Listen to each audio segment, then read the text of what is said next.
Õigusabikulude kindlustus on üks väga hea kindlustus, mis võiks olla kõikidel Eestimaa inimestel olemas. Ta on kindlustus nagu iga teine, ehk ta katab sinu mingid kulud olukorras, mis sinu jaoks ootamatult tekib. Ja õigusabikulude kindlustus katab siis õigusabikulud olukorras, kui sul on mingi vaidlus vastaspoolega. Keegi on sulle liiga teinud, keegi ei taha sulle hüvitada midagi, mis ta peaks sulle maksma. Keegi nõuab sult alusetult midagi. Neid vaidlusi võib inimestel elus väga palju erinevaid tekkida ja neis vaidlustes siis õigusabikulude kindlustus ongi sinu selja taga ja aitab katta need kulud selles vaidluses. Kui inimesel on nüüd mingi õiguslik probleem, ta ei pruugi veel olla nagu suur vaidlus käimas, aga on küsimus, siis alati ta saab esimese asjana helistada ergojuristidele ja küsida käitumisjuhiseid.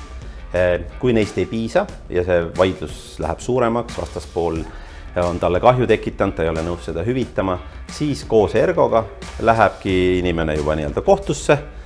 Kohtus juba esindab teda siis jurist või advokaat, toimub vaidlemine vastaspoolega ja ergo katab kõik need kulud, mis siis selles protsessis tekivad, katab siis kliendi eest, kes muidu peaks need ise katma. Ja sealjuures, kui peaks isegi juhtuma selline asi, et me kohtus kaotame, siis tegelikult ju ei tea ette, kohus on sõltumatu, me ei tea, kuidas see vaidlus lõpeb, siis ka kaotuse korral ergo katab ikkagi loomulikult oma kliendi kulud ja isegi vastaspoole kulud juhul, kui klient peaks need kinni maksma. Nii et klient ei pea muretsema õigusabikulude pärast, need on kindlustatud.